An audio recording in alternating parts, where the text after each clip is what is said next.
Oh, this is something that I was gonna to say to you. I realized that we don't like introduce ourselves. Oh, Like at the beginning of That's every great, episode, I had this thought the other day. I was like, I don't remember the last time that we've like said our names to people.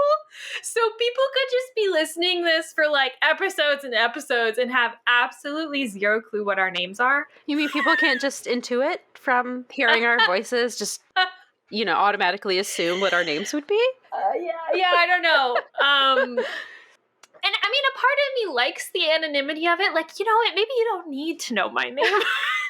It is in the description. We put it under the description All for right. every episode. Okay. Well, then but maybe that's enough. But I thought that maybe it might be a good idea to start saying, like, hi, I'm Becky, and you're Corey, Yes. and this is regular Nancy Drew or something. But just a thought I had. people might not know who is who as well, just from reading the Right, description of the that's another episode. thing. So That's another thing is I think a lot of times people get our voices confused, probably because we sound very similar in our, manner of speaking, because go figure, we grew up together in like the same place and that happens. yeah. So yeah, but anyway, this is episode 77. Here we are. Here we are, and we're here to discuss the Nancy Drew mystery story number 69, Clue in the Ancient Disguise. Well, aren't you a regular Nancy Drew? I learned that from the Nancy Drew detective. Okay, go. You think you can follow the clues and solve the case of the missing condiment, Nancy Drew?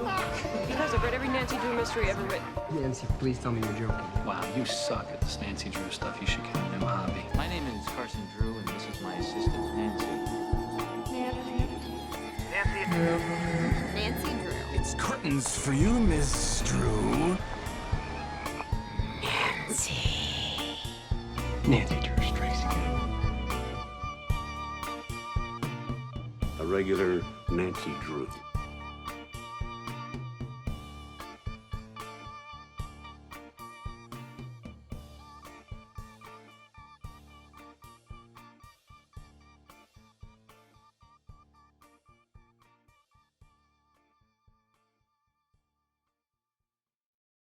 I really like this one. I loved it. Did you like it? I Okay, loved great. it. I know we've only read, this is only the third one we've read in 2024, but it is by far the best one that we have read so far. Possibly even the best one of the year. I'm not going to get too ahead of myself saying that just yet, but I absolutely loved it.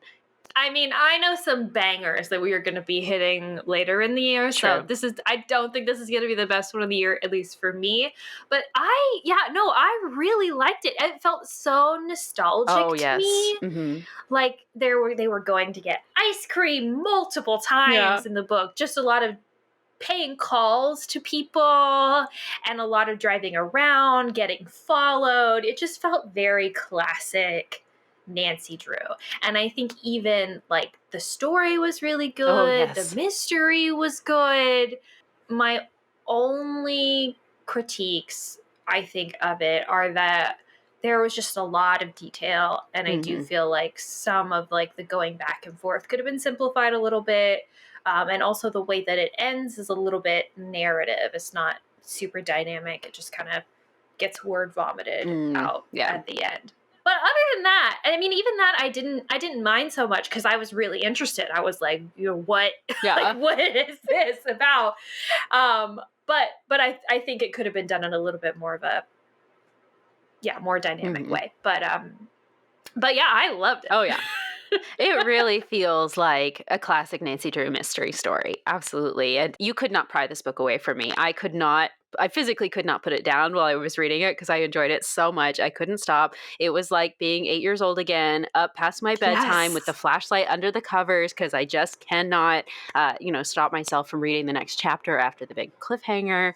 I'll agree that the ending wasn't its strongest point, but even so, I'm a sucker for the like romantic historical mysteries and it's just so good. So this is just, this is what I've been waiting for after a few duds that we've had in a row now. Right. This is what we needed. Yeah. A lift of the spirit in this book. Yes, 100%. I so agree with you. It felt like I was a child again reading a Nancy Drew book. This feels like what a Nancy Drew book was. Oh yeah. Like when I would read them. So just like such a just like a warm hug of like, oh, this is it. This is what I've been searching for throughout this whole time. This is it. This is the book. So yeah, highly, highly recommend. Off the top of my head, I don't remember who the ghostwriter was for this one, but props to her I can look because, it up really quick. or him, it might have been, Let's see. was it James Duncan 69. Lawrence? It was James Duncan Lawrence. All right. Corey, we need to get you on a trivia game show or something for Nancy Drew because you just have it inside. That's insane. I don't know where it comes from, but props to you, James, because this one was fantastic. Very, very good. Okay, another very small critique that I had about this one too is I wish that the treasure factor was introduced at the beginning of the mystery instead of the end, because you know how in the letter they're like, oh, her treasure, we don't get that letter until much closer to the end. But I think it would have been so good and such a better twist at the end. You know, which we'll get to. There are definitely some tweaks you could make to this one to improve it. That's often the case, but it you know, it doesn't make it any less of a good book, I think. Yeah. Definitely some things I could have done without in the story as well, but we'll get there. That's yes. Yeah, there's some stuff. Anything else we want to say before we find our 3 words? No, just that the cover was another Ruth Sanderson illustration. Absolutely gorgeous. This is actually one that when we were at the convention, she talked about this specific cover a little bit and how, actually, I'll just describe real quick. It's Nancy in the attic. There's a specific scene in the attic we'll get to later, but she's going through this trunk of old clothing. She's kind of holding up one of the dresses, looking at it. And Ruth actually said her husband posed as the bad guy in the background here, which is kind of fun. That's hilarious. Nancy's ruffled shirt, iconic. The ruffles on the ends of her sleeves. I love that. It's very pretty. You can also, okay, this is crazy. If you looking really close, you can see that she has an earring in her ear. Yep. She's wearing. I've never seen an earring in Nancy Drew on any cover that I think I've ever like noticed. Maybe on some of the Files ones or something, but an earring. Nancy Drew's wearing a stud earring. It also didn't occur to me with all the themes of royalty in this, all the like jewel tones and the deep purples in this cover. That should have been more of a giveaway now that I think about it, but it's very pretty. Very pretty. I also just love this, you know, this iconic little shape with that little frame around there. Yes. Is that inspired anything? Oh, maybe. 100%. This type of cover, which is what are these? The Wanderer editions. The Wanderers. Inspired our logo. It's definitely, I think, one of my favorite type of covers, favorite editions, just because of how colorful they are and how they have like the framework and like the cutouts on the corners and everything. I mean, you know, I love a classic Nancy Drew yellow spine, but I feel like these are just really some of an unsung hero absolutely. In cover design. And good way to put it. I think, yes. So it was definitely a big inspiration in our logo. And our color choices too, the poppy colors, you know, I love bright colors. So. Oh yes. Yeah. But yeah, 3 words. Okay.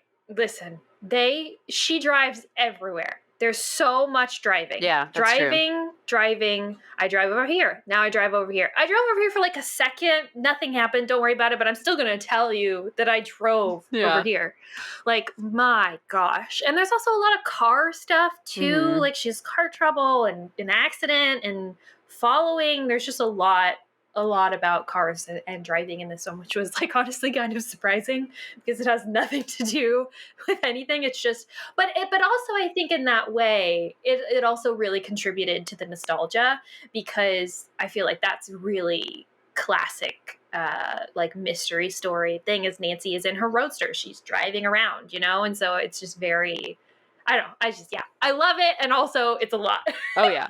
It felt like Old Clock in that way. It just, there's a lot of driving, but it's all in the spirit of like going to investigate something, which is nice because sometimes we have that and she's not even investigating the mystery. We're just going to buy ice cream or whatever, you know, but we're actually going and we're getting things done when we're driving, which is nice. We're paying calls, you guys. We're visiting people to ask them questions. It's great. So classic. I also just think that like love in general. Oh like my gosh. Yes. it's a big deal. but not in like a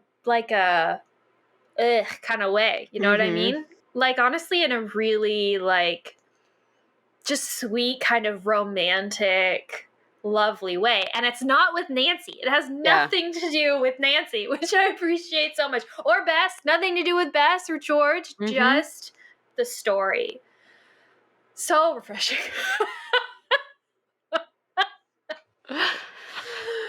And then I see you got French Revolution there. That has to be one. That's the last one for me. I mean, it's not, I don't know. I feel like it's not descriptive, but it's also just like a big part of the story. Oh, so, big time. Yeah. Yeah. Anything French, specifically the French Revolution. Yeah. Any replacements you would make? Would you do anything else? No. I'm trying to think. Maybe like dresses, but even that's not as big of a component to the story as what you've got here. So no, I think that's a good list. Great. Yeah. So driving, L'Oeuvre, and the French Revolution. Yes. So funny. Okay. Wow. Shall we dive in? Let's do it. Okay. So we start off this book, and we kind of really hit the ground running here. We are immediately introduced to a client of Carson's named, and here we go, this is a French name that I am going to butcher, so apologies, Pierre Michaud? Michaud? Yeah. Something like that. And he has a mystery that he needs our help with. Pierre is from France, and he is in the process of getting everything packed away to move to the U.S. He discovered a letter written 30 years ago to his now deceased grandfather from a River Heights resident named Louise Duval. Okay, so like I said before, this mystery is very detailed, and so there are a lot of layers to this, and so it may not make sense at times. I've done my best to lay it out the best way, but there's a lot of details, so I hope you could. It's all important. Yeah. It's all important. I promise. I cut out all the unimportant stuff. And so in this letter, Louise Duval claimed to have made a startling discovery that concerns Pierre's grandfather while she was looking into an ancestor of hers. Also in the letter, she says that she's going to be visiting France soon and would explain all of this to his grandfather in person. So Carson has been investigating this a little bit for Pierre, and he's already learned that Louise actually died very soon after sending this letter, and so they don't think that she ever made it to France to speak with Pierre's grandfather. Carson has also managed to track down a relative of Louise Duval, who is still alive, a grandniece named Lisa Thorpe, and she is the daughter. It's not, you can't just, go back and forth. She's the daughter of a wealthy businessman named Norton Thorpe. They claim that Carson has already reached out to the Thorpes about this, and they claim to not know what Louise was talking about in her letter. And then later, Pierre explains to Nancy over lunch that Mr. Norton Thorpe was actually really rude to him when he spoke with them because Pierre is interested in Lisa romantically. And her father is does not approve of that match. So, one thing, Lisa Thorpe, do we think that name was an intentional reference? Okay, wait, where is it from? Because I was like, why is this name so familiar? Lisa Tharpe, without the E at the end, was Ruth Sanderson's first model for Nancy Drew. Yes, okay, okay, thank you. Yes, I was like, why is it Thorpe? But I Googled it, I was like, where is this? Where in my memory is this coming from? But no, we heard from her at the convention, and this was, I think she had already stopped being the model at this point, but she did do it for several of Ruth's illustrations. Yeah. And so, I mean, Ruth didn't have any input into the writing of the stories, surely. So I think it's probably just a complete coincidence, but it does feel like a little bit of like a nod to her. Yeah. Anyway. That would be cool. No, yeah, thank you for bringing that up because, like, the whole time I was like, I know this is familiar. This is so familiar. And I was like, Lisa, I know there's a lot of Lisas. You know, I was like, there's Lisa Treasure in Royal Tower, and that's close to the French Revolution. I was like, but that's not it. That's not what's tickling my brain. So it's that. Yeah. Okay. Thank you. So Nancy and Pierre are at this lunch, and at this lunch we also learn that Pierre is in the U.S. for business, and he's in the process of developing a new type of computer memory, and currently is looking for a manufacturer. I don't know if we said this was 1982. Was yes. This book? Okay, yes, good. No, we did not. This was published in 1982. So yeah, I guess this was a thing. I don't know. Pierre has invented the USB stick, y'all. A thumb drive. That's what he's working on. No, I'm kidding. That would be hilarious. Yeah. So he's looking for a manufacturer, and he actually has an investor named Mr. Varney in New York, and his investor has acquired him a workshop in River Heights to continue his work, and he's also done it here so that Pierre can keep investigating this letter business, I guess. But we have to talk about this later. Yeah. Because that's interesting. This is a plot hole. Yes, it is. Anyway, while they're eating lunch, Nancy notices that there's a man outside the window who appears to have followed them from her father's office. Pierre is concerned about this when she mentions it to him and says that Mr. Varney told him to be on the lookout for a man like this because apparently Mr. Varney is being annoyed by some kind of troublemaker. And so this could be that guy. Then Nancy gets a call from Carson's secretary who tells her that Pierre's workshop is on fire. So the two of them rush from lunch and rush over to Pierre's workshop, and it is on fire, and they see smoke coming out of the building, and they hear screams coming from inside. And Pierre says that sounds like his secretary, Naira Betts, and that she must be trapped. So Pierre rushes in to the burning building to rescue Naira, carries her out, and she's sobbing and disheveled, right? But not so distracted by this trauma that she's still not annoyed to see Nancy there. It's clear from Naira's manner that she is interested in Pierre and does not like the fact that Pierre's hanging out with another woman, basically.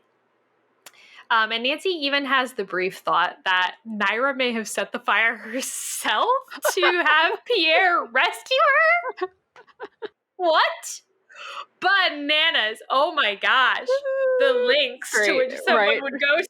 I don't know about that, Nancy. I don't know.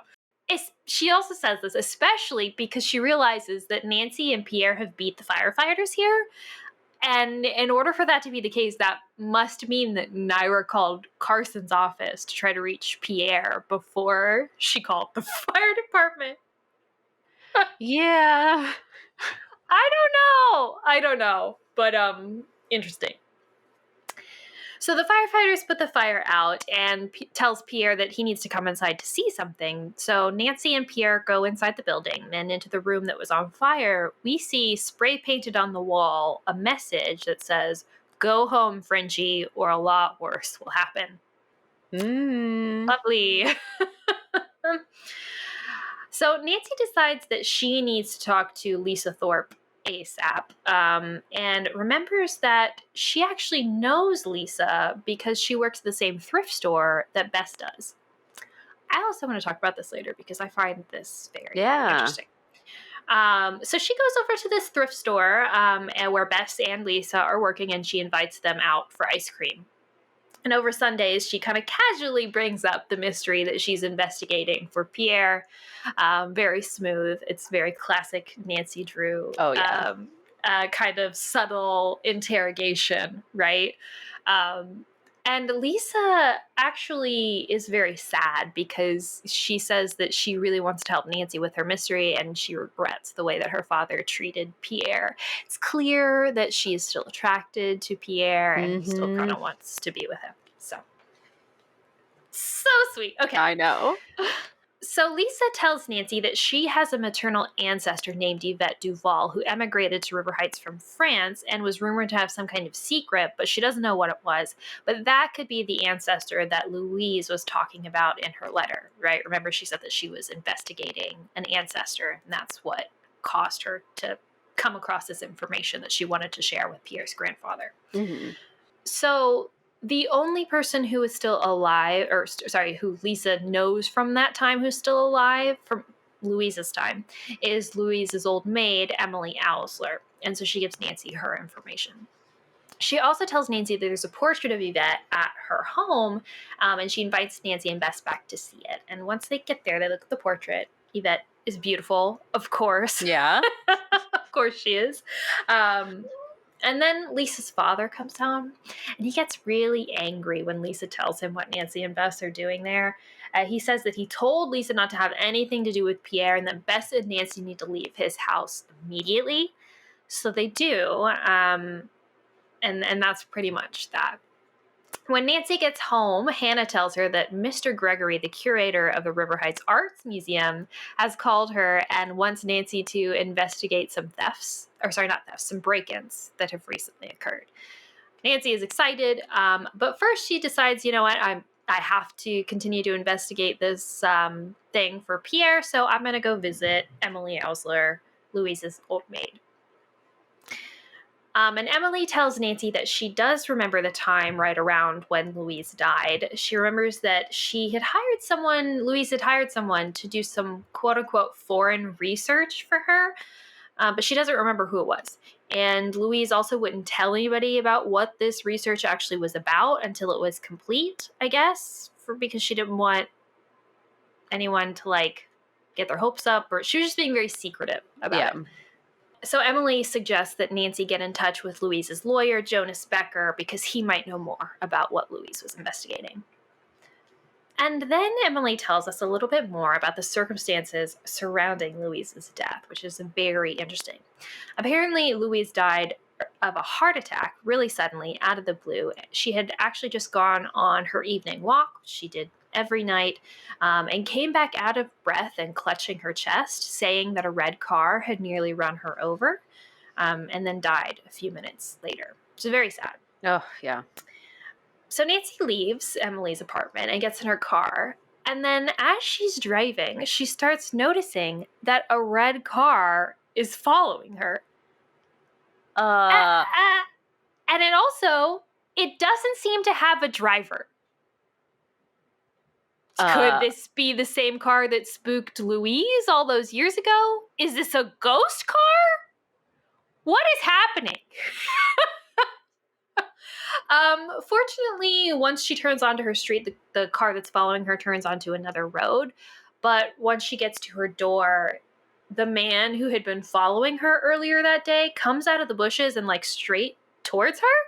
So this guy asks her if she's a friend of Pierre's and tries to interrogate her about where she was that night and who she was with, but Nancy doesn't answer any of his questions. But then he says that she better stop helping Pierre or else. He's very threatening to Nancy, and it's quite scary. And Nancy notices that this man has a French accent, which is interesting. But luckily, this is the best part. I'm sorry. I love this scene. Togo in the window notices this guy outside and starts frantically barking and scares him away. Good boy, Togo. Good boy, Togo. Oh, sweet Togo. I love a Togo cameo, and this is the best one. We need more Togo scenes, truly. We really do. This was great. Yeah. Yeah. So Nancy's able to get inside her house safely thanks to Togo. And later, once Carson gets home, she asks him if he knows Jonas Becker, Louise's attorney. And he says, yeah, I did know him, but now he's deceased. And he knows that his law firm is now being run by this other guy named Maxwell Fleen, but Carson doesn't like this guy, and he tells Nancy that he's a bit of an unsavory character and kind of warns her not to talk to him. But, of course, Nancy goes to visit him the next day anyway. But he doesn't answer any of her questions, so it's kind of a bust and doesn't really matter that much. Whatever. After this visit, which is really the consequential part of this little trip, Nancy goes out to her car and sees Bess and George waiting for her, and they tell her that they were just happened to be driving by on a shopping trip and saw a woman leaning into Nancy's car. So they drove over and rushed over to see what was going on, and so the woman just runs off and leaves. Oh. Nancy checks her car and nothing seems to be taken. It's very odd. What was this person doing? Another reason why driving a convertible seems very dangerous. Right. You could just do anything to your car. Anyway, she then decides that she needs to head over to the art museum to talk to the curator because he gave her a call to investigate the break-ins, remember? And she invites Bess and George along. So they all get to the museum, and Bess and George decide that they're just going to go look at the exhibits while Nancy goes and talks to the curator about all the break-ins that they've had recently. So Nancy starts talking to the curator, and he tells her that there have been two, but nothing seems to have been taken either time that they were broken into. Whoever it was that broke in did attack the security guard and tie him up the first time. He was almost injured again the second time because they like pushed over some crates or something and it fell on him and almost hurt him. Each time, though, the burglars seem to have gone straight for the storage area, but it doesn't really seem like anything's missing. So they don't really know why this is happening or what's going on. And Nancy promises that she is going to look into it for them. She does, though. While she's there, she notices an old photo nearby commemorating the opening of the museum. When she gets up close and looks at the picture, she notices that the picture is of the Duval family. And she's like, oh, that's kind of a weird coincidence. And the curator tells her that the Duval family was actually instrumental in getting the museum open because they donated a ton of money. Nancy's like, oh, well, did you know Louise Duval? Was she involved in this? And he's like, oh, yeah, I remember her. Actually, there was this painting that she had donated to the museum. And it was like one of the first paintings that the museum owned. So she kind of donated it as like a starter piece for their collection. But the painting, although it was really old, they decided it wasn't really worth anything. It didn't have a lot of like artistic value to it, I guess. So they decided that they were just going to put it in storage after they'd gotten new things through their collection. And then Louise was kind of offended because, she really wanted her painting to be displayed or whatever. And the curator just kind of stuck it in the back room. Louise did tell him that she was going to go consult with an art expert because she was convinced that this painting holds a lot of artistic value, is actually a pretty valuable painting monetarily. So she's like, I'm going to go get an expert and I'm going to prove to you that this is a valuable painting. But she died that year, so she never actually got the chance to do it. Nancy asks, like, hey, can I see this painting in question? Because she's thinking, like, oh, if it was around the same time that she wrote the letter to Pierre's grandfather, then it could have something to do with what's going on here. And the curator says that because of the break-ins, the people that broke in, like, disorganized everything. No, we don't know that yet. This is the thing that irritates me so much. Okay, he doesn't say this. I don't even think he knows this yet. We learn about it a little bit later. But like, they've had break-ins. We should just talk about it later. We don't. Okay, that's fine. We'll talk about it later. Basically, they don't know where it is right now, and he's going to find it and Yes. bring it out for her the next time she comes by. She's just like, okay, great. And so she grabs Bess and George, and they are about to leave when she sees that that Bess and George are talking to some kind of handsome guy that Bess seems to be swooning over a little bit.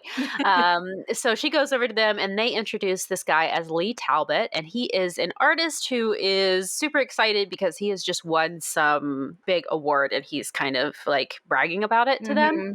I guess trying to like make him sound impressive to Bess because he's flirting with her. But chatting them up. Yeah. yes. But then this reporter, who I guess Nancy is already pretty familiar with or has this rapport with, this guy named Peter Warden, just like randomly shows up out of nowhere and makes a sarcastic comment about Lee's having won this art competition. And he also insinuates that the painting that Lee did was plagiarized. Oh. Pretty big accusation. So Lee gets super upset and like kind of storms out. And then Nancy asks Peter, like, what on earth was that about? And Peter's like, oh, yeah, I might have like insinuated that the painting that Lee did was super similar to another painting that is actually owned by this museum. And I think that because it features three very distinct subjects. And Lee's featured the exact same things. And so it's just kind of straight. The subjects were like a full moon, a sphinx, and like just like random objects. Yeah. And it's like, that's a very, kind of a weird collection of items to have in the same painting if there's not like a reason for it. And so it seemed to this reporter guy that it was at least inspired by that or plagiarized, something like that. Bess and George, though, they say, we just went through all the exhibits at the museum here, and we didn't see anything like the painting that Lee did, so maybe Peter is, like, mistaken, or maybe he's, like, thinking of another painting or something, and Peter's like, I don't know, I don't think so. But anyway, they leave the museum, and then afterwards, Nancy goes to visit Pierre, because she wants to update him on the case a little bit, and he says, all right, let's go out to lunch. But as soon as they get into Nancy's car to go out to lunch, he starts flipping out on her, gets super angry, and then like jumps out of the car. He jumps out of the car, runs back inside of his workshop or whatever he has, and Nancy follows him and is like, "What's going on? Why'd you jump out of the car so suddenly? Why are you upset?" And he's like, "Don't tell me you didn't know about this." And she's like, "What are you talking about?" So he goes inside of her car and shows a little sticker that has the words data link that is on her dashboard. And Nancy's like, I've never seen that before. I don't even know what that means. And he explains to her that Data Link is a rival tech company to his company, and he knows that company would be very pleased if Pierre's invention never saw the light of day. So Nancy thinks that the girl who Bess and George saw leaning into her car was probably the one who put the sticker on the dashboard. Also, Nancy asked Bess and George for a description of the woman that they saw in her car, and it happens to match Pierre's secretary, Naira. Very interesting. Seems like she would be pretty easily able to get her hands on a Data Link sticker logo. And based on her reactions to Nancy being around, seems like she has a motive to get Pierre to try to dislike Nancy. She doesn't mention this theory to Pierre, but he accepts her word that she doesn't know anything about it, so they do eventually go to lunch. After lunch, Nancy pays a visit to Miss Leon Furberry, who was a friend of Louise's. This woman is delighted to tell her that she doesn't know anything about what Louise was investigating, but she does remember the person who was helping her. The person that she'd hired for this research was a professor from Westmore University named Professor Crawford. So Nancy decides that she's going to head to the museum after this because she has an idea for how to catch the intruders. So when she gets to the museum, she talks to the curator and the curator's assistant or something, and this is where it is that I get so irritated. So the assistant explains that the painting donated by the Duval family has been misplaced. It could have been stolen, but apparently because everything in their storage room is in such a complete disarray, they'll have to do a complete inventory to figure out what's been stolen, what hasn't been stolen. Okay. Great. So you're telling me that after the first time you had a break-in, you didn't do a complete inventory of your stock to see if anything had been stolen? Feels like the first thing you would do. Seems like the first thing you would do. It seems like the first Also, you're telling me that is it just like your storage room has been in disarray for the past couple weeks or whatever, and you just didn't notice? You're only noticing now that everything's messed up back there? I know later we learn, I think it's implied that whoever broke in disordered everything to make it confusing so that people wouldn't be able to notice if they stole anything. Right. But also, I don't think they do end up stealing anything. Anyway, it's a little bit of a plot hole for me, and it also doesn't make any sense in the business practice of any kind of museum to not know what they have and know where their works are. Are you kidding me? How ridiculous. Anyway, whatever. They don't know if they have it. They're trying to figure it out. Wild. So Nancy then explains her idea to the curator. She wants to lay a trap for the intruders because she suspects that this theft actually might be an inside job. She asks the curator to make the other employees at the museum believe that this alarm system that they have set up, which has currently been under maintenance, hasn't yet been fixed, and so it's still down, so that if an employee hears that, they may think okay, well, now's a good opportunity for me to, quote unquote, break in, whatever, right? So meanwhile, Bess and George will be lying in wait to see if they can catch any intruders who might come in. And for some reason, the curator agrees to this bananas plan, and Nancy promises to return that evening to execute and see if anybody breaks in. Yes. But that afternoon, Nancy decides to go to Westmore University to try to find Professor Crawford. Unfortunately, she learns that the professor has also since passed away. This is what we get for investigating a mystery that's 30 years old. All the people have passed on. Things happen. Right. But the dean does tell her that she should speak to the professor who actually replaced him because he might know something about like what he was looking into. So she does, but he doesn't. This professor who's replaced him doesn't know what he was looking into for Louise Duval. However, he does tell Nancy that she should actually speak to Crawford's daughter because maybe Crawford's daughter knows what he was working on. But he does give her a little tip. He says that whatever this research was for Louise Duval, it probably was related to his specialty, which was the French Revolution. And of course, we realize that this matches the same time that Yvette Duval was supposed to have emigrated to River Heights from France. Fascinating. So later that night, Nancy, Bess, and George are at the museum, and they are waiting in the basement, drinking coffee and just chatting. This is the stakeout. They were just hanging out, having a little picnic in the bottom of the basement of the museum. So they're down in the basement when suddenly they hear metallic footsteps coming down the hallway. You guys, this is wild. So they call the security guard on the walkie-talkie because they have set up this way to communicate with the security guard in case there's trouble. But he doesn't answer. Then suddenly, a walking suit of armor enters the room. Not somebody in a suit of armor. We just say a walking suit of armor enters the room. They actually call him, this is very interesting, they call him a spectral knight, which I just thought was such a cool like way to describe like this ghostly like knight in shining armor kind of a figure. Very cool. Feels like a Scooby-Doo villain. It spectral does. knight. Yes. Well, there is a Scooby-Doo villain who's in a suit of armor, right? Yep, there's a knight, something knight. I don't remember what the title is, but yeah. So that's funny. He tries to like scare them with the weapon he's holding. I don't know. So I think it's like some kind of poleaxe or something. But Nancy is actually able to like grab this weapon from him and whack him over the head with it. Amazing. This is classic. It is a very Scooby-Doo like scene. But then so instead of like, I guess, continuing to attack the guy, they like hit him and then they run away. So they run into like this storage room to the side and they end up getting locked into the storage room somehow. Like the door's locked, they can't get out.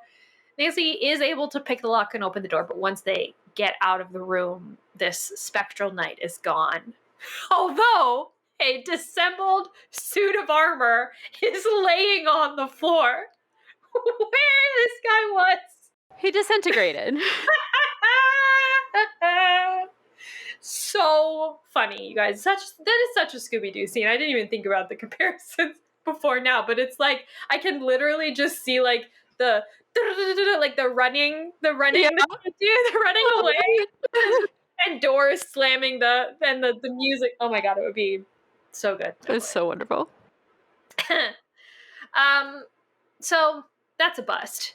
But they go home, they go to bed, it's late, whatever. The next day, Nancy returns to the museum, and in the process of looking for the curator to talk about last night, she ends up finding the painting that Peter Worden, the reporter, said that Lee Talbot, like, plagiarized, right? Nancy ends up actually taking a picture of it. So smart. With her pocket or her purse camera, they call it. Her little camera. Anyway, then she finds the curator, and the curator shows her what he's found out after the break-in last night. They found out that the intruder actually shimmied a lock to the basement door after the museum had closed. And so this is interesting information because it probably rules out the fact that it was an inside job, because if the intruder was a museum employee, then they wouldn't have needed to like break in. They would have just come in because they probably have keys. Right. So then Nancy goes to visit Peter Worden and shows him the picture that she took of the painting. And they compare Lee's painting to this one and see that it is almost like a precise duplicate, which is fascinating. Then Nancy goes to visit Professor Crawford's daughter. She says she doesn't know what her father was investigating for Louise Duval. Then Nancy goes to visit Pierre at his workshop, And she finds him giving a demonstration of his, I guess, computer memory thing to a potential investor. Unfortunately, though, when he turns on the computer to give this demo, the computer explodes. They managed to get far enough away in time that no one's hurt besides just some bruises, but the computer itself is absolutely destroyed. Nancy explains she thinks that somebody booby-trapped the computer because she noticed some like scratches on the outside of the case, so it looks like somebody had been tampering with it, probably because somebody doesn't want Pierre to succeed with his invention. Right. Mr. Varney, Pierre's investor, comes rushing in the room and we get introduced to him. And Mr. Varney is like, don't worry about it. I will pay to replace everything. It's going to be okay.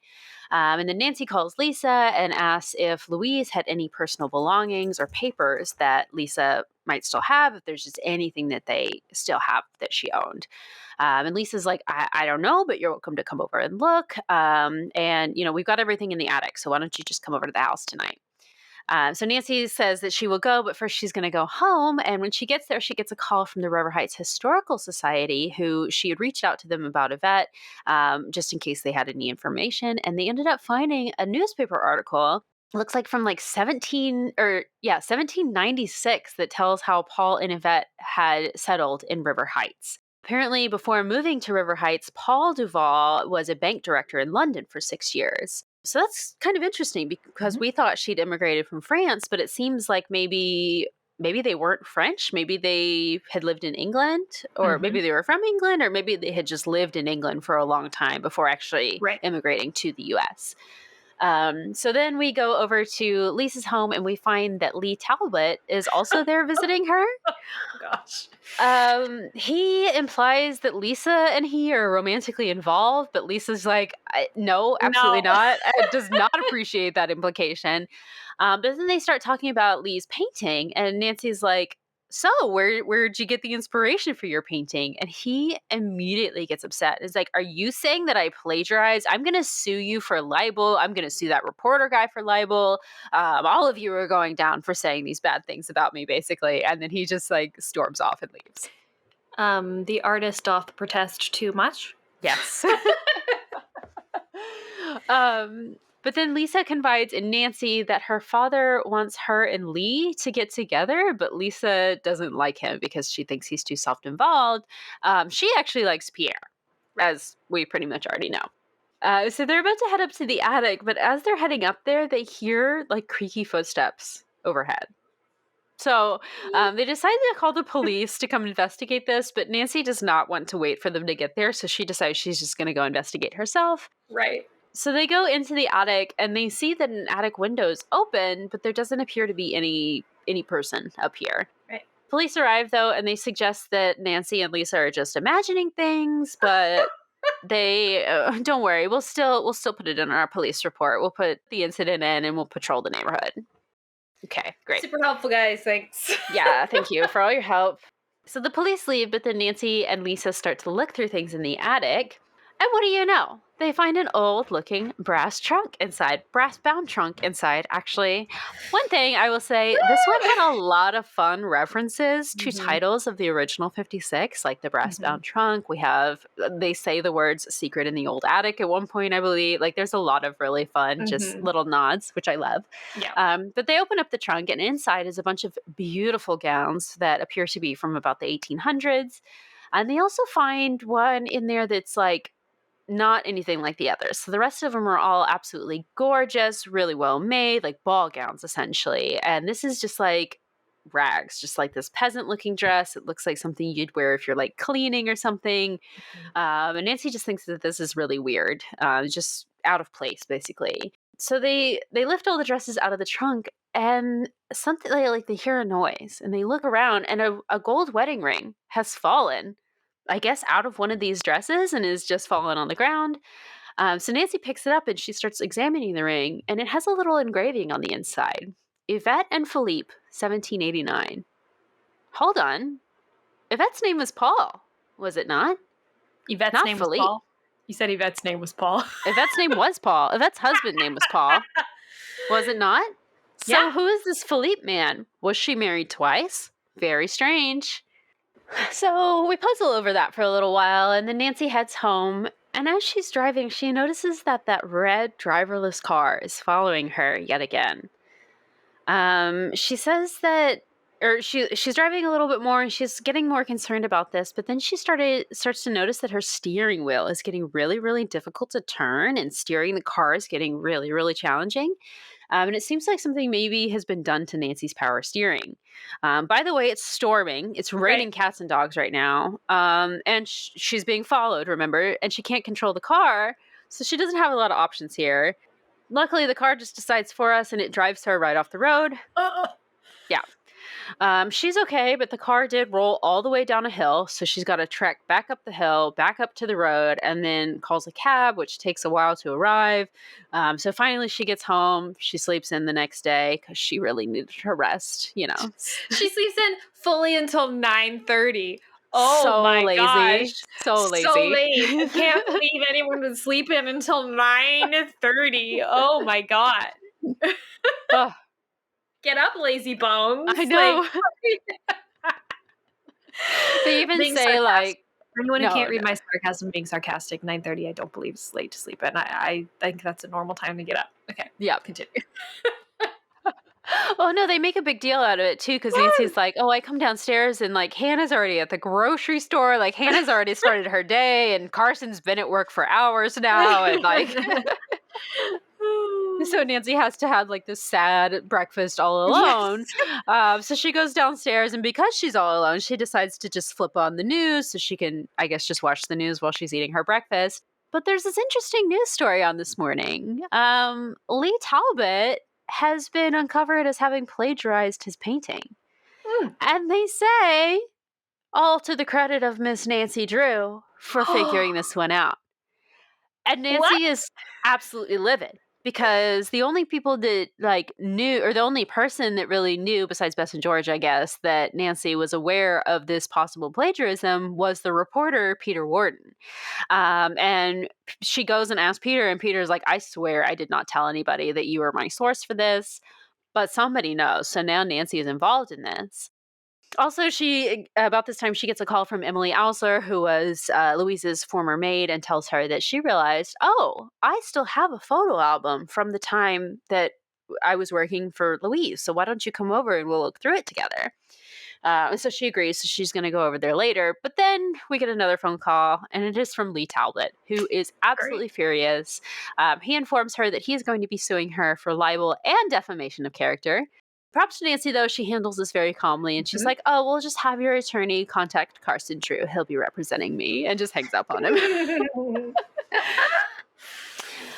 So now Nancy has to go pick up her car from the shop, because, of course, she had to get it repaired, and the mechanic informs her that someone had indeed cut her power steering hose. So the car was sabotaged. Then we go back to the museum to talk to the curator. He has no idea how her name got tied to the Lee's plagiarism story in the news, but the curator does say that they have now located the picture that was donated by the Duvall family. I know. So they go down and they look at this painting, and it turns out it's a painting of a handsome man styled in that of the 18th century. And Nancy looks at it, and she actually thinks that he reminds her of someone, but she can't really place who it is yet. The curator says he doesn't know who the subject of the painting is, but he does think that he knows an expert that he can ask to learn more. So he promises to do that and get back to her. Nancy then happens to run into the curator's assistant at the museum, and they start chatting about Lee Talbot and the painting and everything. And then we realize that it's the assistant of the curator who has accidentally revealed Nancy's name to the press because she is the one who found the other painting for Nancy. And so when the press came to interview the museum about the painting, she brought up Nancy's name, but she didn't realize it was a secret. So she apologizes profusely for doing that, not realizing that Nancy was wanting to stay out of it, right? So that's a mystery solved.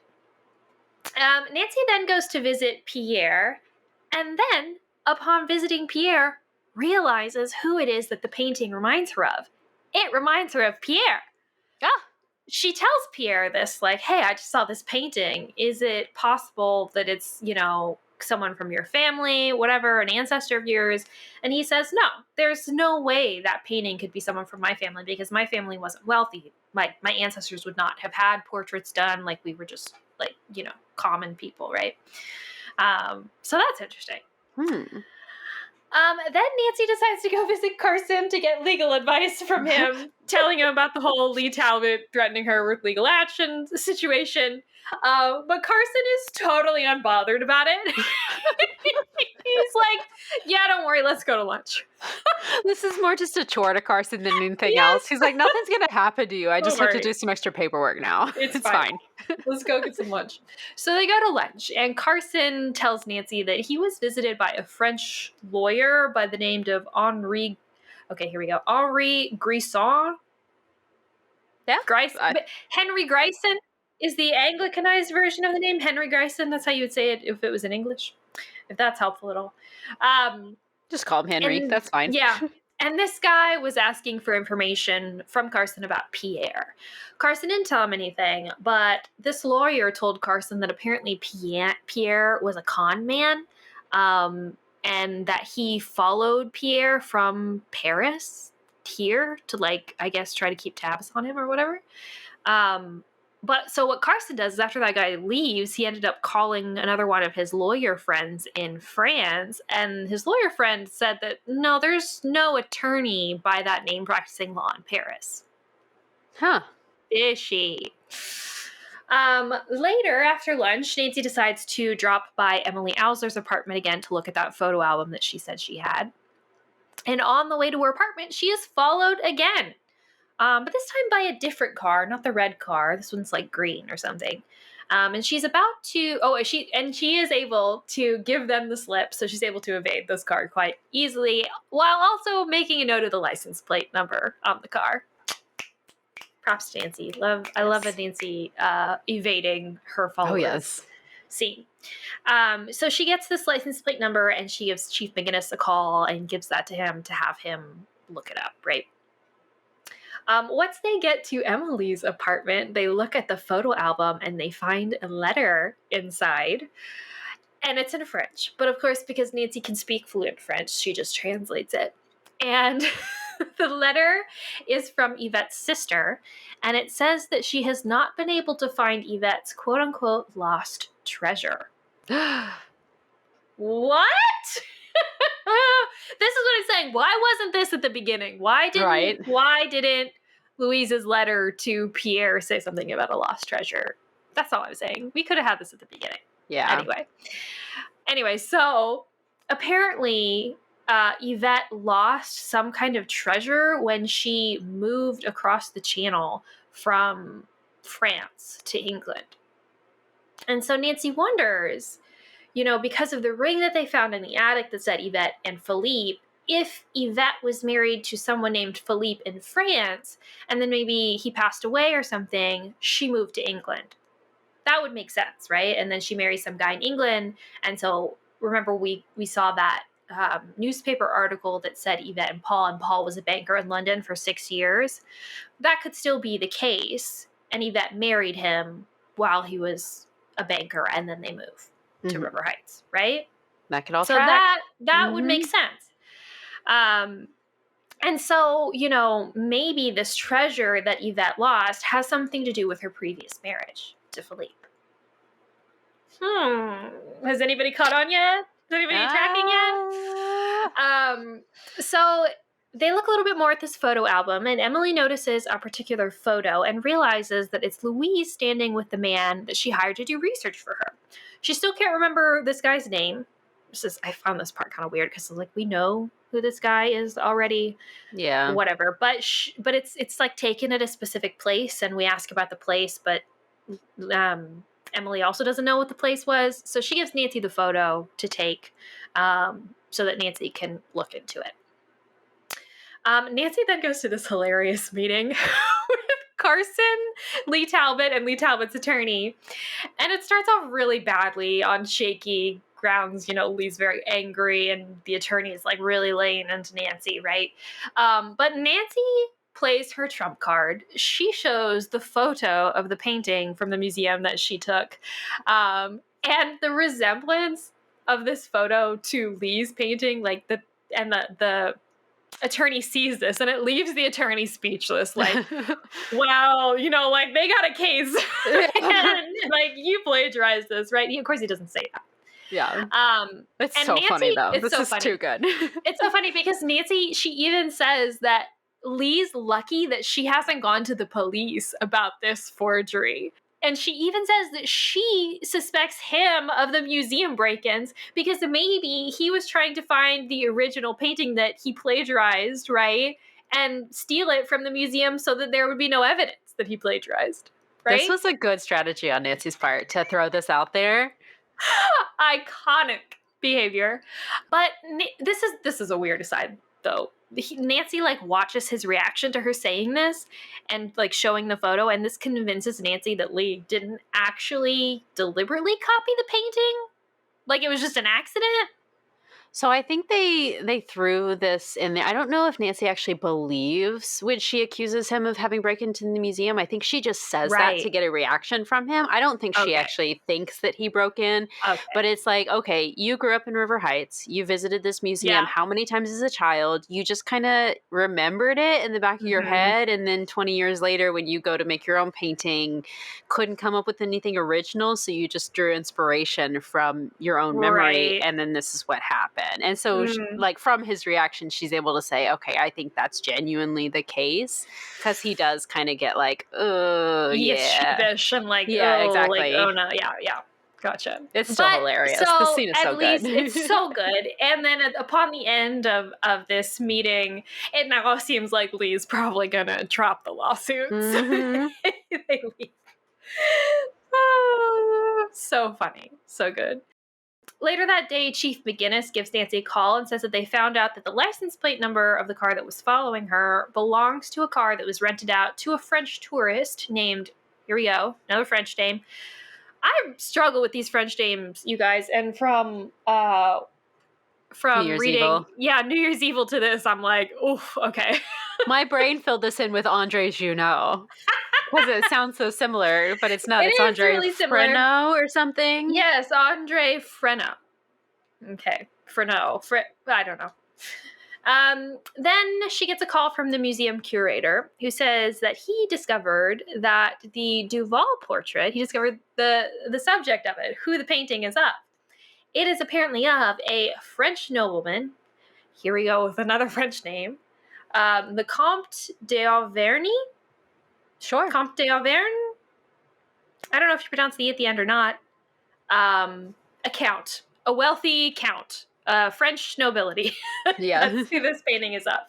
And he ended up dying in the French Revolution. So that's who this painting is of. Is everybody following? Does everybody get what's going on yet? Okay. I think we're there. Yeah. This is so great. So it's so good. So the next day, we go back to visit Professor Crawford's daughter, and we show her the picture that we got from Emily. She says, oh, yeah, that's my dad. And this is actually the old grist mill in the town next door. That's actually where my dad's office was. He had an office in the mill for reasons, not important. But he used to visit there often, and that's where he would do all of his writing. So Nancy says, hey, is it possible that any of his stuff is still there? And the daughter says, maybe his desk is still there, so it's possible that all of his stuff is still with it. Fantastic. All right. So Nancy goes to visit Vess and George, and they all go visit Lisa again.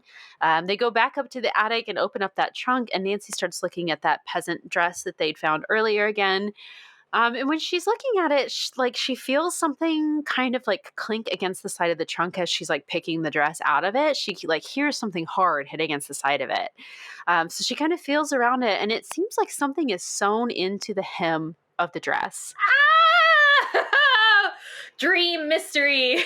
I love this clue. So good. So they go and find some scissors. They get the hem open, and inside is this gorgeous like little mini frame with a mini portrait in it. And the portrait is of a little boy that seems to be about maybe like 4 years old. And both Lisa and Nancy look at the portrait and they go, wow, that looks like Pierre. If this is like a picture of Pierre as a 4-year-old, this could be him. And then they look at it a little bit longer, and Bess makes like some sort of remark about the eyes in it. And so they go over to the painting of Yvette and they compare it. And the little boy, his eyes look exactly like Yvette's eyes. So seems like these two are probably related. So they invite Pierre over to look at all this, and we learn that he's on the verge of negotiating a licensing contract for his invention.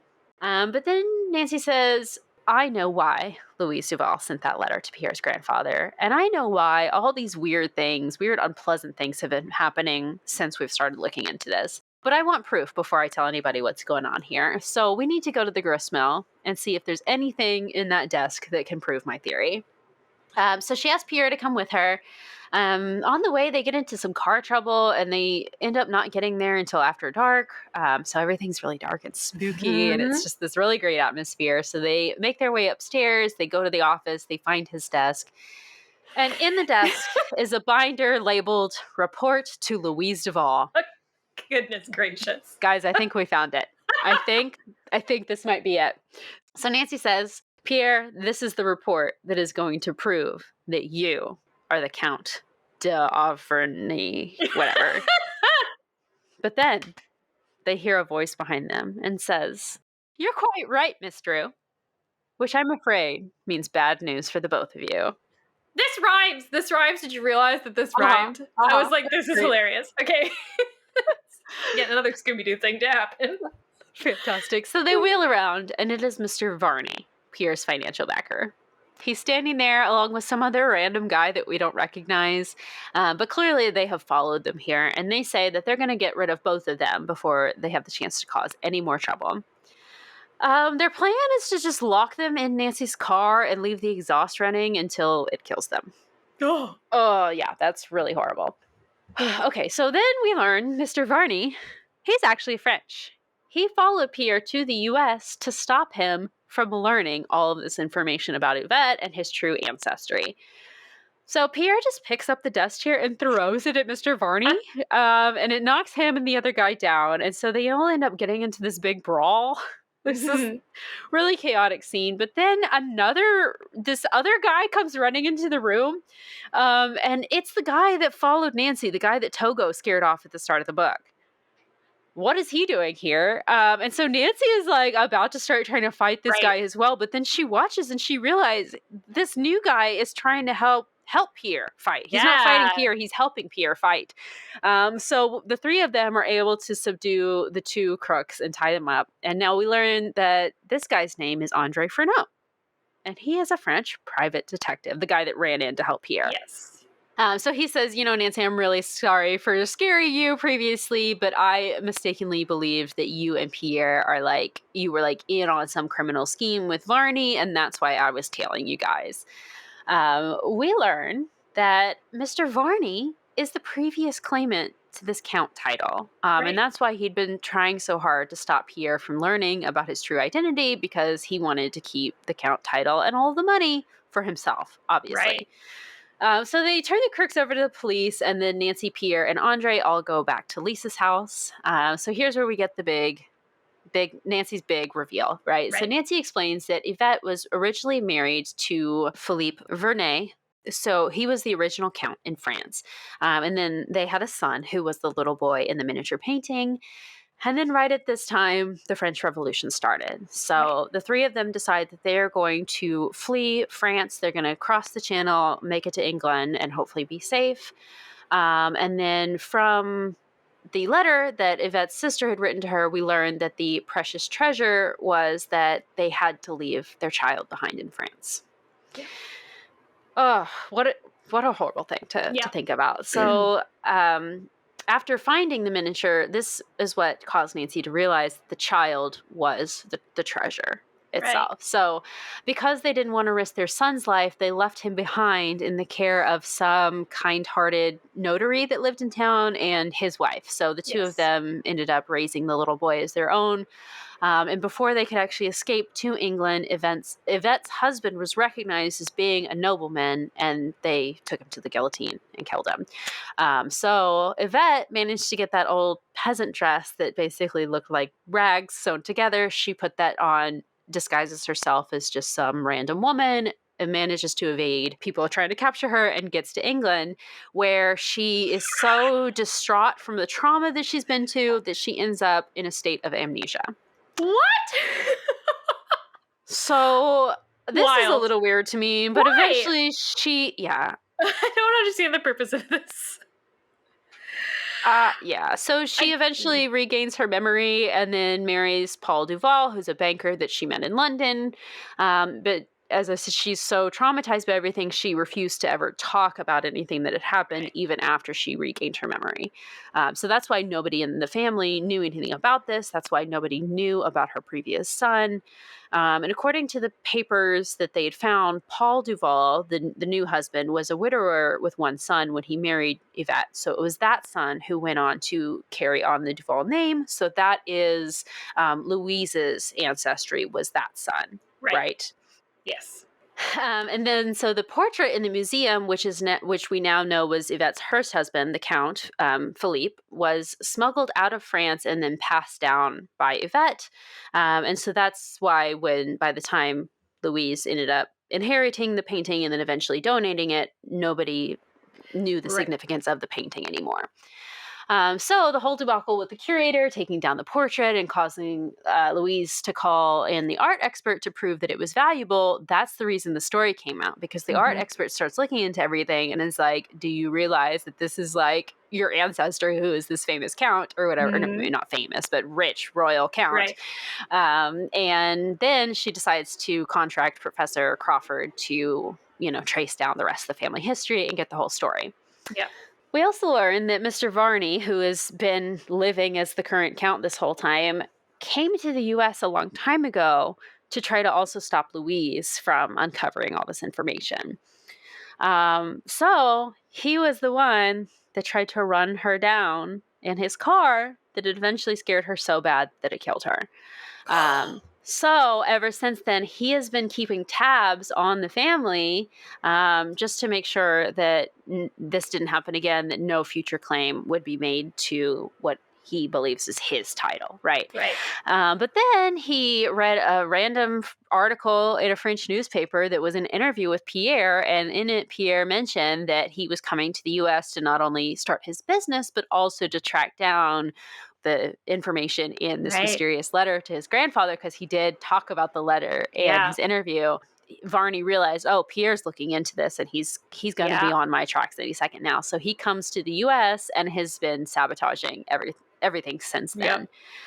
So, of course, now that we know all this makes Pierre the rightful count. So Mr. Varney is stripped of his title and Pierre is able to be, he inherits the Chateau de Auvergne, however you pronounce that, and all the estate and all of the holdings that go along with that title. And now, happy news, Pierre and Lisa announced that they are engaged. Now that we know that they're not technically related, because it was like a stepmother situation all those years ago. So don't worry about it. They're not cousins for real. It's totally fine. Don't worry. And now that Lisa's father knows that Pierre is like French royalty, he has no problem with his daughter getting engaged to this man. Of course. And now gives his blessing. Happy story. The end. Wonderful. So good. So good. So good. Oh my gosh. I don't even know where to start because it's all just so good. It's just so good.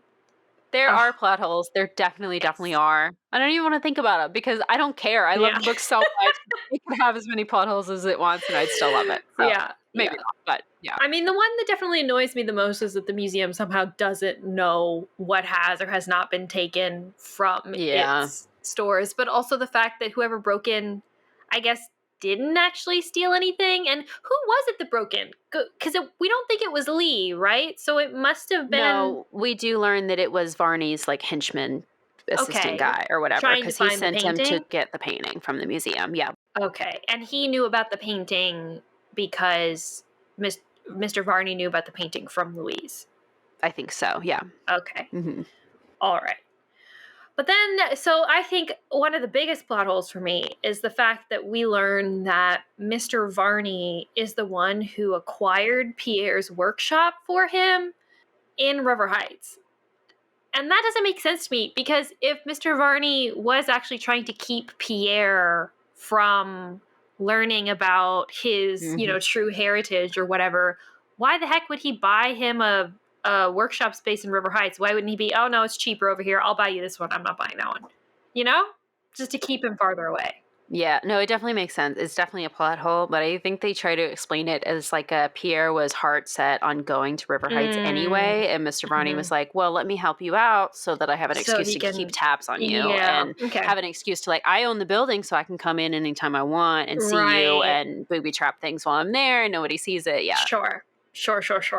Yeah, it's not a good idea from a bad guy's standpoint to, like, help him get closer to the solution, but also he uses it to, like, then have an excuse for sabotage. I don't know. They do this in a lot of the Nancy Drew books, and there is something really classic about it. So I'm not upset at it by any means, but I do find it a little goofy that a lot of the times they make out our villains to really be like twirling mustache people who are like just all evil, and like their motivations aren't really super realistic, because yes, it's a realistic motivation to not want to lose your fortune and your house or what, I get that. Yeah, I think that's a great motive. Yeah. That's a great motive, but like the way that you do that doesn't really make 100% of sense. It seems like really you're just doing it to be a little evil. Right. But whatever. I'll accept it. I'll excuse it. It's okay. I also thought it was weird that we, like, dropped the Naira thing pretty quick. Yeah. I mean, I know that, like, we sort of get an answer that she's just jealous, but it just seems like it was kind of random to throw her thing in there, and then we don't ever discuss her ever again after those two scenes. Yeah. I definitely think because this book feels so, like, complex and complicated, I definitely think the Naira Betts plotline is one that could have been removed. And it still would have been fine. I was expecting at the end of it to have Naira being revealed as actually working for Mr. Varney. Yeah. But that didn't happen. No, I guess they don't even mention her. Jealous. No. Yeah. But which is crazy, because it's like, so are we assuming that she's the one? Like, the fire situation is what I don't understand. I guess this is a plot hole too, right? Because maybe she did start the fire. Maybe she was working for him. Yeah. Maybe she did start the fire, but the go home Frenchie message, there's no way that was from her.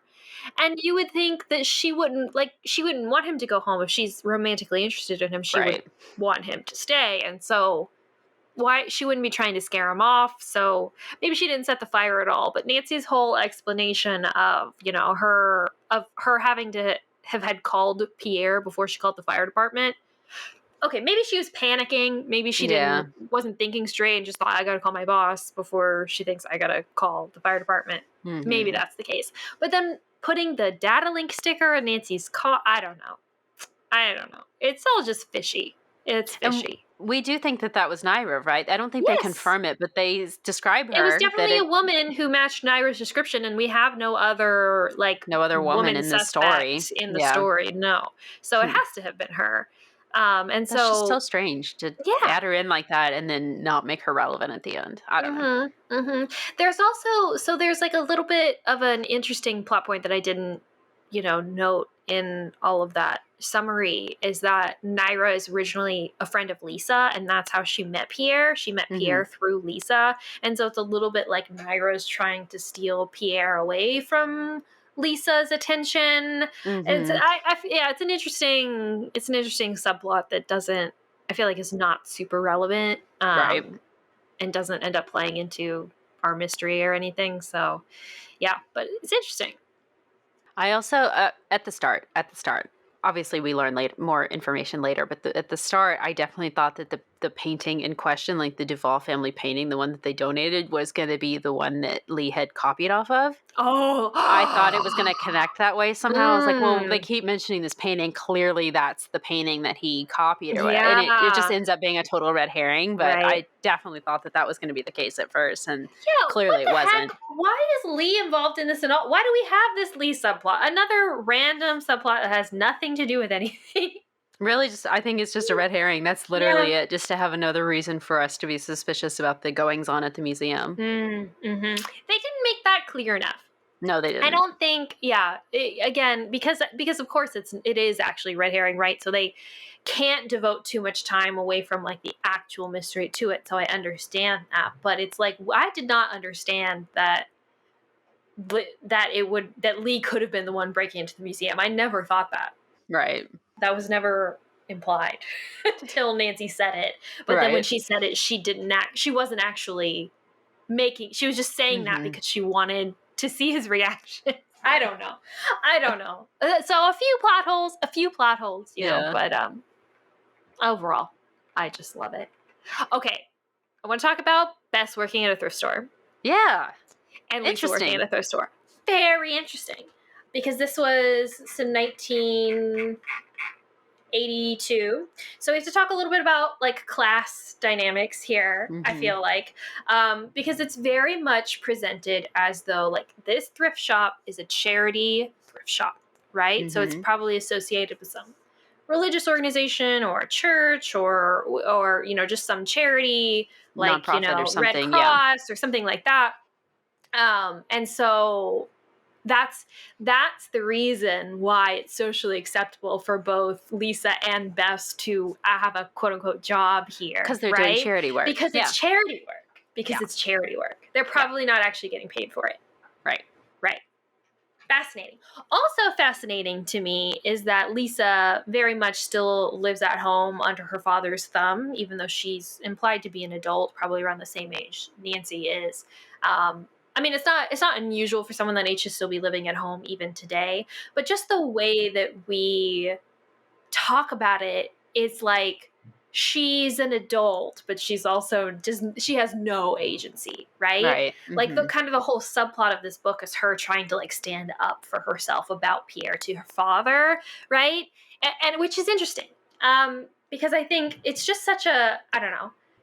During this time, it makes a lot of sense that she would be living at home, especially as an unmarried young woman, right? It would not be normal for her necessarily to just, especially, I feel like of a specific class, I feel like this is so class coded because she is clearly wealthy, right? We even say he's a wealthy businessman. They have like this family heritage. She has like 18th century gowns in her attic that she doesn't even know are up there. Like, imagine what else is in that attic, right?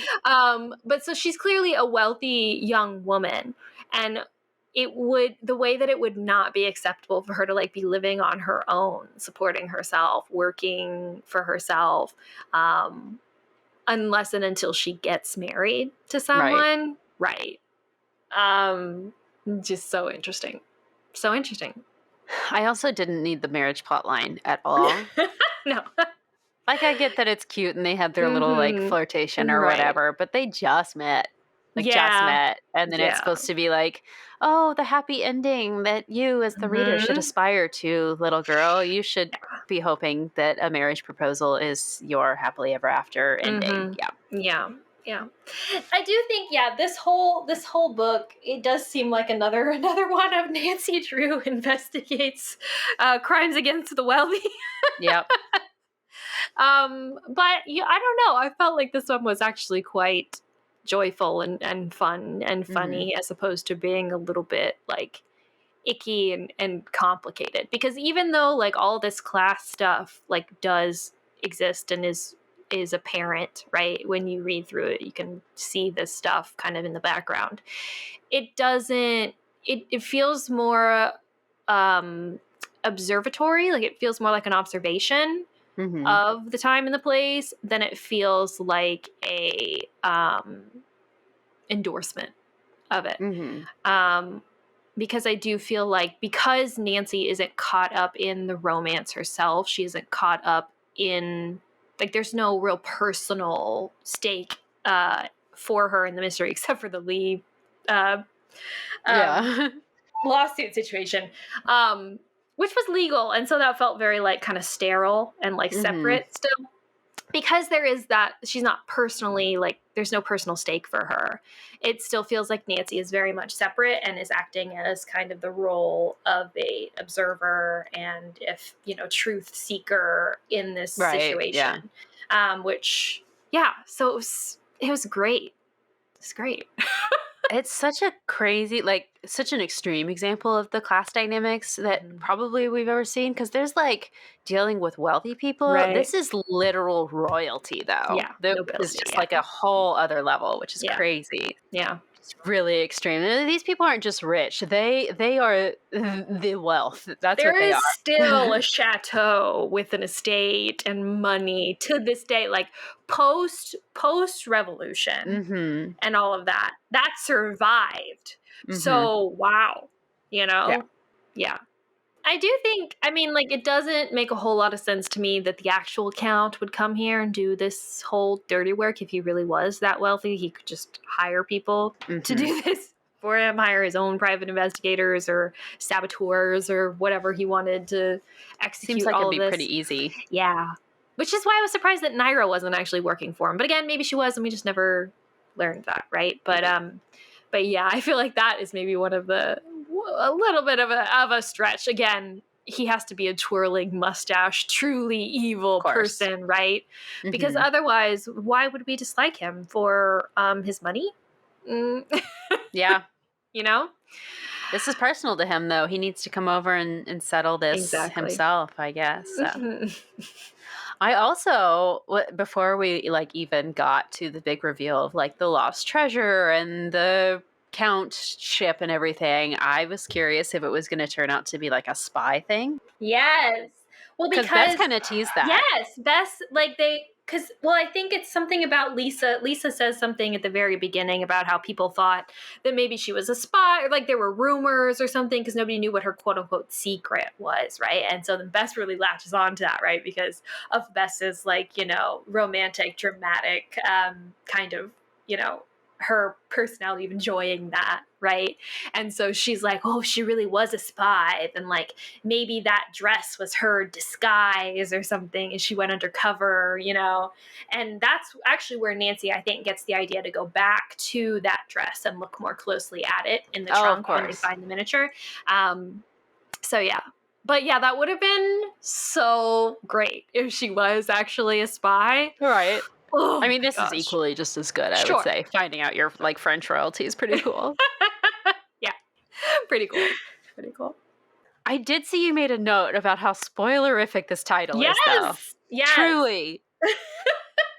Okay, well, first of all, I do think that the word ancient is a little bit of a misnomer.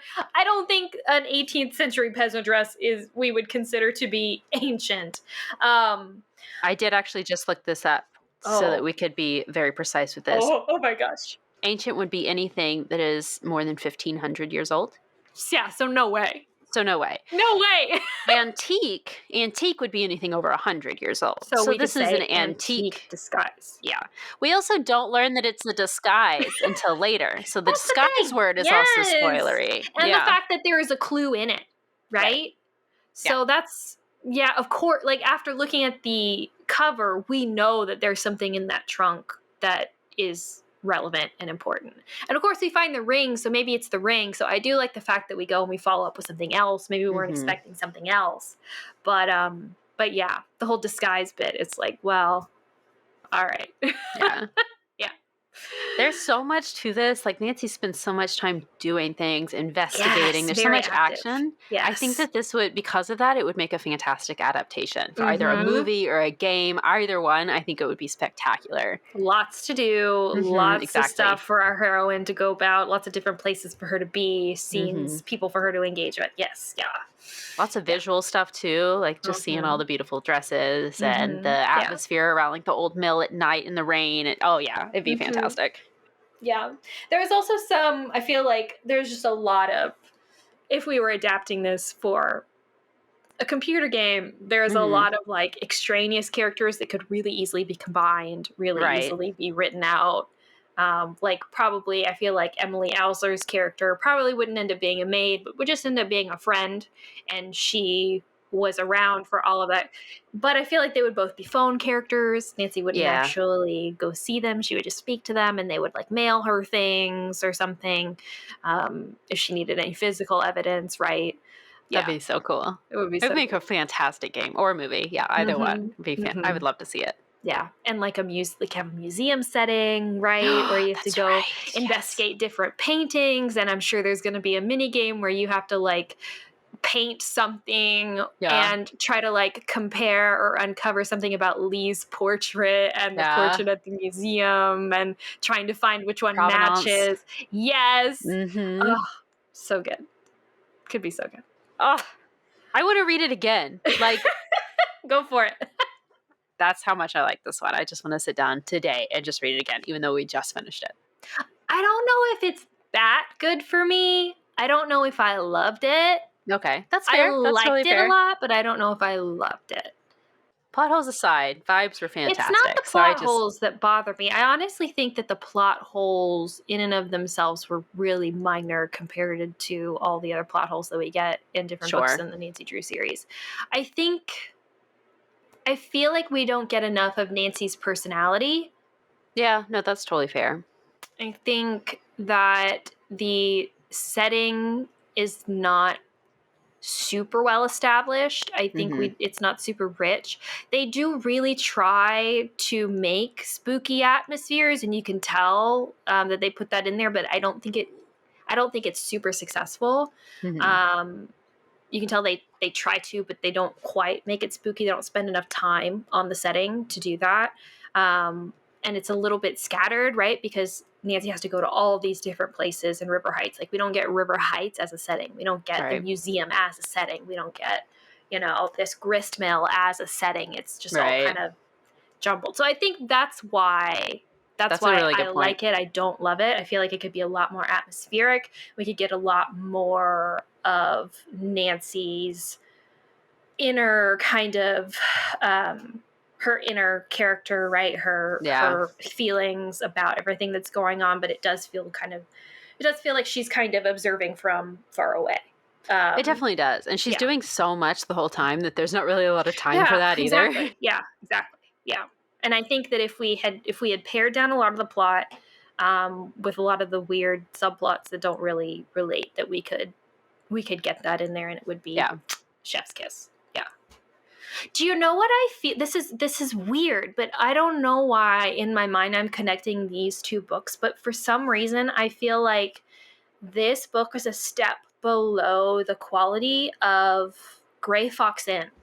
I thought that as well. I was thinking about Gray Fox while I was reading It's this so one the whole weird. time. Yeah. Yeah. And I don't know why, because like there's no obvious parallels except for I guess like the wedding situation. So there's like that romance aspect. Mhm. I guess there's like a really wealthy person and like people who are not. I don't know. But I think the success of what Gray Fox Inn was because it was so atmospheric and they did such a good job of making everything so just like really personal. I mean, like, I don't know. I feel like that this book could be that if they just had a few small changes to get there. Yeah, that's my review. It feels like a weird mashup of Gray Fox Inn, Treasure in the Royal Tower, Yes. and then I'm also going to say the Girl Detective Super Mystery Where's Nancy, where they have the museum break-ins and they like do the stakeout and everything. I don't know why, but just it feels like a weird mashup of all three of those in a good way. Yeah. In a good way. Well, especially with like, I can see that because of like the reporter situation and Ned and his like reporter status and working for the newspaper and everything and where's Nancy. Yeah. Okay. Yeah, that is good. Yeah. That's interesting. Score? Flashlight score? I'm going to give it a 5. I loved it. Yeah. What about you? I'll give it like, okay, here we go. I'm going to get really granular. A 4.25. Perfectly respectable. Still a really good book. I think it's really good, and I think it's better than a 4, and I think that the changes that you would need to make it a 5 are somewhat minimal.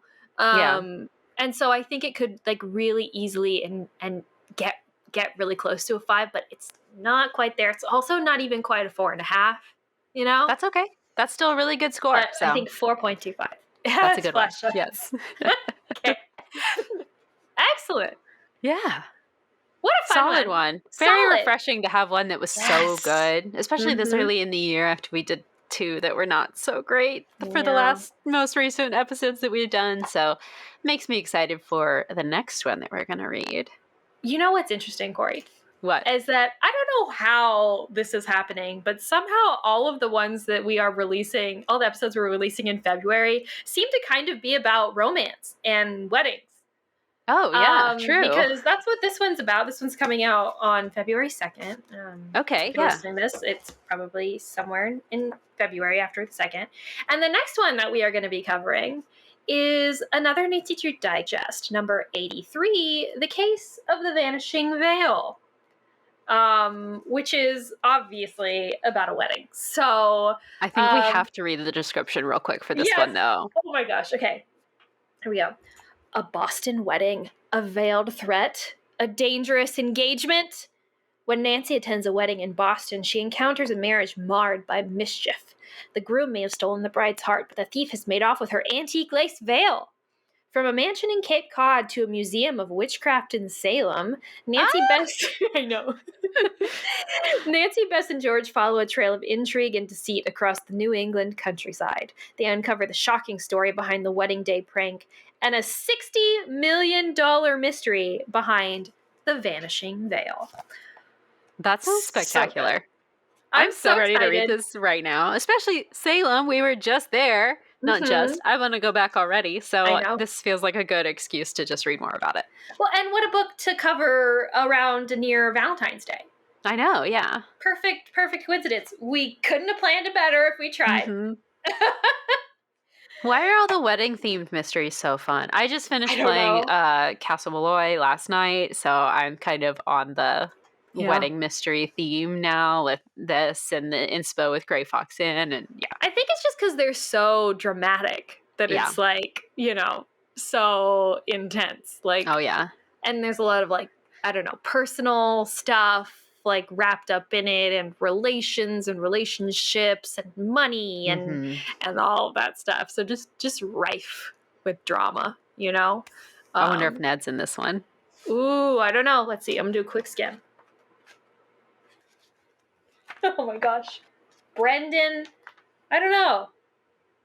Tony. I don't see David. any Ned just yet. I don't see any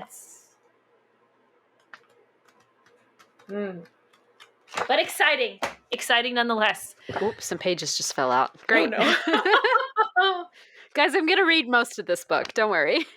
Yeah, these digests, these Wanderer editions especially, don't like to stay together when you read them. The spines are quite flimsy. So just a tip for any of you who want pristine books in your collection. Maybe read these on Kindle and not read them on physical copy. Anyway. Yeah. But so join us next time for The Case of the Vanishing Veil. So we'll see you then, regular Drews. Bye.